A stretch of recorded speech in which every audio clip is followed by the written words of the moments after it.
Thank you, Francis.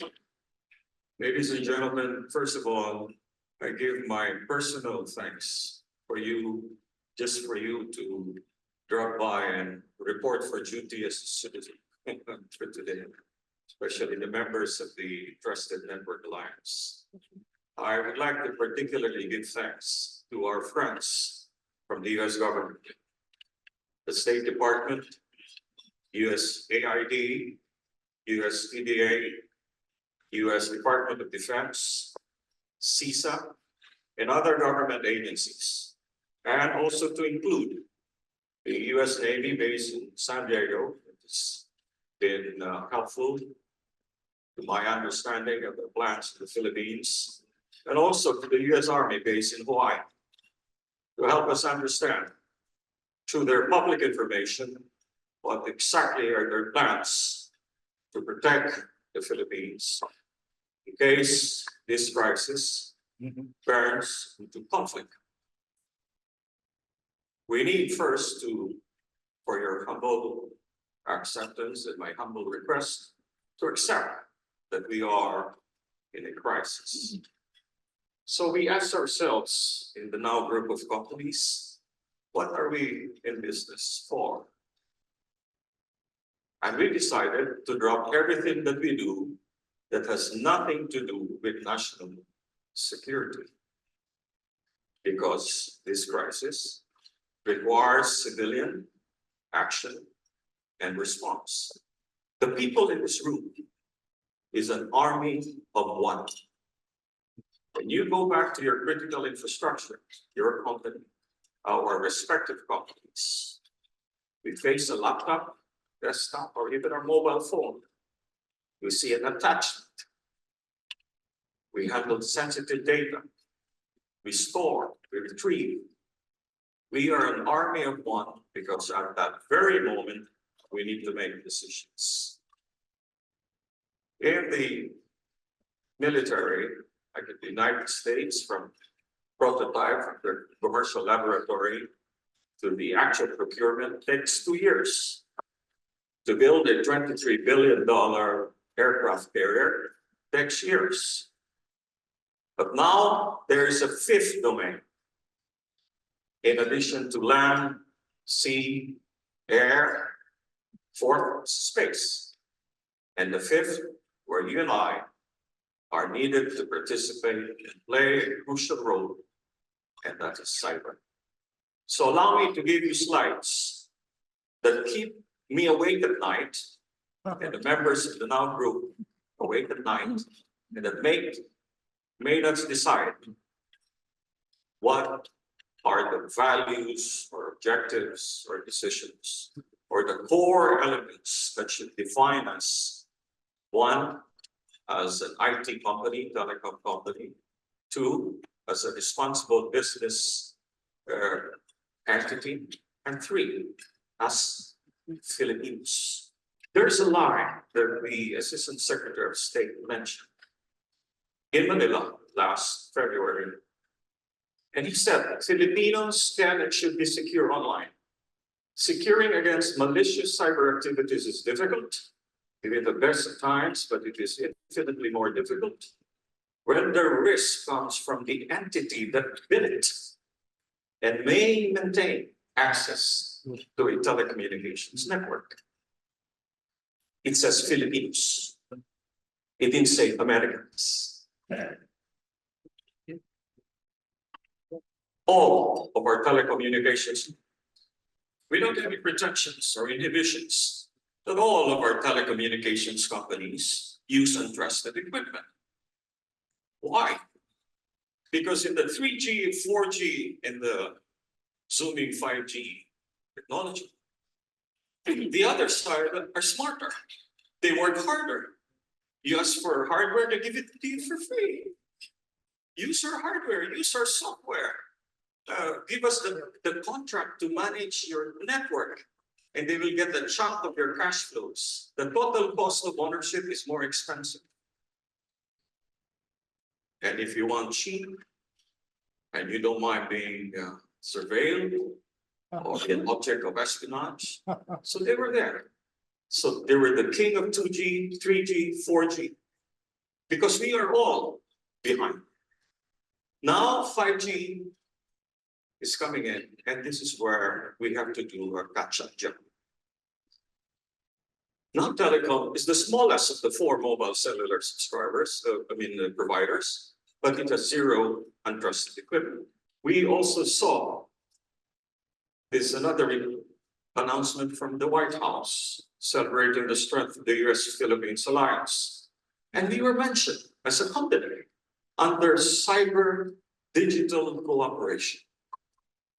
And to us, what does that mean? What exactly is our role in this geopolitical arena? We know that there are some EDCA sites for the next slides, and we were even mentioned as part of Ukraine, Israel, and now the Philippines.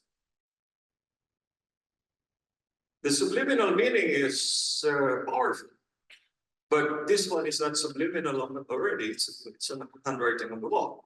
So what's going on here for our Filipino people to clearly understand and accept? Well, we have these EDCA sites because of our 1955 Mutual Defense Treaty with the United States. They provide us their ironclad support in case there is war. And these EDCA sites, mostly located in Luzon, they're not there for aesthetics. I took upon myself to attend all kinds of briefing to understand the capabilities of these military bases and the kinetic and non-kinetic capabilities they have, whether they could indeed respond in case crisis turns into conflict. Next. And this is the capabilities there. Next. And we look at Basa Air Base, the kind of resources that are being put in place. Mactan Air Base, Fort Saysay, Tony Bautista Air Base, and we're working with the DoD certified suppliers to provide them public networks in their warehouses, in these sites, as they put in resources. This with now Telecom, not that they love us, but because we're the only ones without untrusted equipment. And also, of course, because we're the US government partner to USPDA. Next. And I mentioned to myself exactly what will these places mean. So I go back to LANPAC Symposium in 2016, where General Harris, Admiral Harry Harris, said that for him to be successful, his base has to be able to do the following: sinking ships, shooting down aircraft and missiles, neutralizing satellites, hacking and jamming enemy command and control networks. The Philippines, with its allied forces, should be able to accomplish this as soon as possible. And that is the direction. Again, they're not there for the aesthetics. Now, here's what we're facing. There is no war. No need for a bullet for a war. The cyber war has been going on. Today, they just hacked this morning the personal email of one of our cabinet members.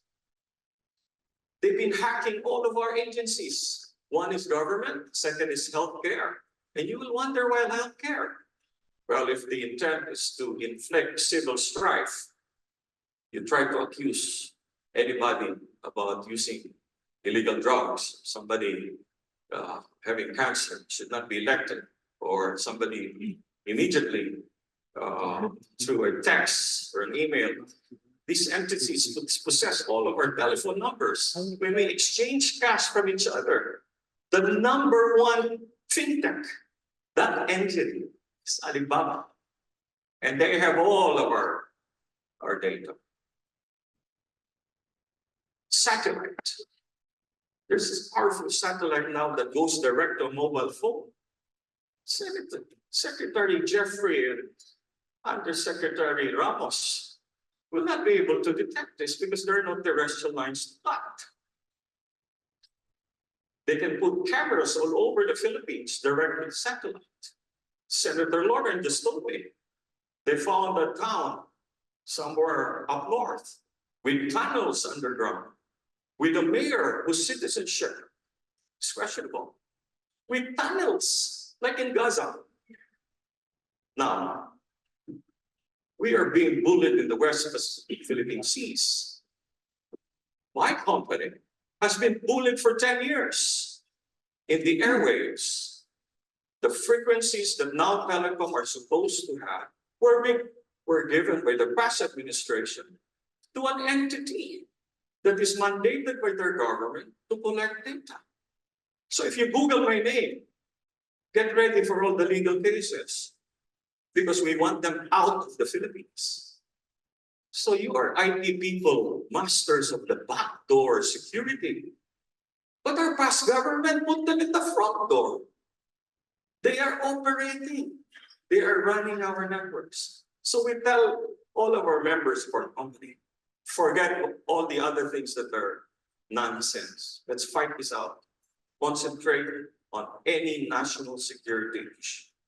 And if they bring on more problems to us, because some of the government officials are aligned with the untrusted domain or regime, bring it on. They can do whatever they want, but we are Filipinos. And the Americans will not help us if we ourselves do not help our people. If there is an unmanned drone that will drop a mini bomb to any of our critical infrastructure, what do we say? We tell the Americans the 1955 NDP. No, we have to do it ourselves. We have to be able to protect our data. We have to be able to prepare for anti-drone devices. We have to prepare for the security, physical security and digital security of our critical infrastructure. We should have a 90-day plan and a 1-year plan and a 5-year plan that we can all share together. You need not sign up officially for TNA. We don't have any signing up procedure. All you need is a self-manifesto that you will adhere to the zero trust architecture that we will mention today. And this is what keeps us at night. The frequencies that are supposed to be ours are direct to the phone, direct to drone, and it is now in the Supreme Court. And we have made our appeal on the basis of national security that we should ban any company that is mandated by their governments to conduct espionage and surveillance. On its face alone, they're in violation of our data privacy law. And I don't mind talking about this in public because I'm a Filipino. And if Filipinos do not stand, if you do not, you have your enemies too. If you do not stand against those hackers who are compromising your own operation, that's your decision. We make a stand, risking our personal and corporate reputation on this battle alone. So, cyber defense is the call to action. When I read that comment from Assistant Secretary Rittenberg and with the line from the White House, cyber and digital cooperation. What is our vision? What happens with the plan of the USDA and government and the US government and now telecom? Jeffrey Dean mentioned it well. We're building a network that will be shared also by PLDT and Globe, because their networks are run by Huawei, and American companies will require them, and other allied countries will require them connectivity on a clean network. But they can't wake up one morning and say, we're dropping untrusted equipment. So what we're trying to build is not another empire of now telecom. No, we're building a common sharing infrastructure, similar to a neutral host, multi-band antennas, multi-operator radio access network. So we tell all the other ISPs and telecom operators, use this radio for your own customers. If they are your customers, we will not provide connectivity to them. But if you ride with us, we will keep your profitability metrics. If your net income is 20% of your gross, we will maintain that you have the 20%, as long as you use the clean network of now telecom. The multi-operator core network is another way of helping telecom companies who have been beholden by untrusted equipment. Because these people did not wake up one morning and they say, I love China. No, they were given a good deal. So be it, let's accept it. Once this is successful in the Philippines, we will go to each country in Indo-Pacific and provide this model of sharing radios, sharing core network. If you are a conglomerate and you tell us all of our branches require dedicated, clean connectivity, then we will do slicing of the network, which is what 4G cannot do, but 5G can do. You can carve a capacity for the military, for your banking, for your enterprises, even for education. And for the consumers, it could be best effort kind of browsing, but as long as there is connectivity. Next.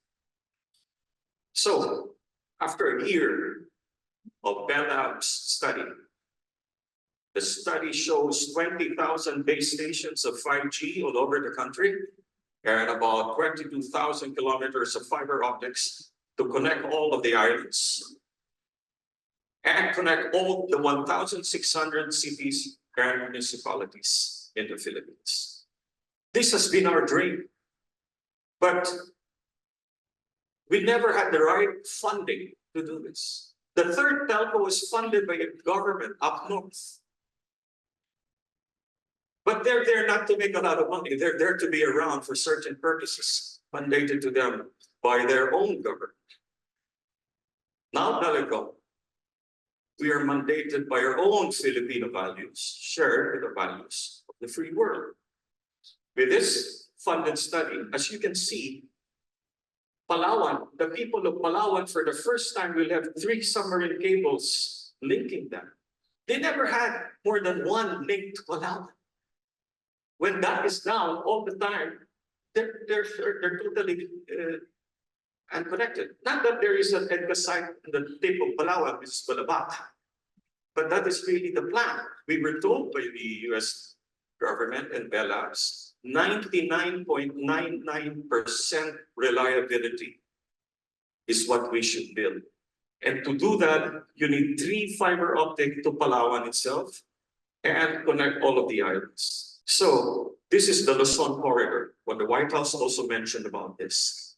No American, German, Japanese, or any other allied country will put up their manufacture in this country or their offices here if their connectivity will compromise their intellectual property. Could you imagine if you have a machine that does precision work and the code is stolen by that country known to have stolen a lot of intellectual property? Their business is gone. So we need to, the eco zones are here. We need to have clean network in all of your eco zones. Don't believe that they will be here. Why will they be here? If you will compromise their intellectual property.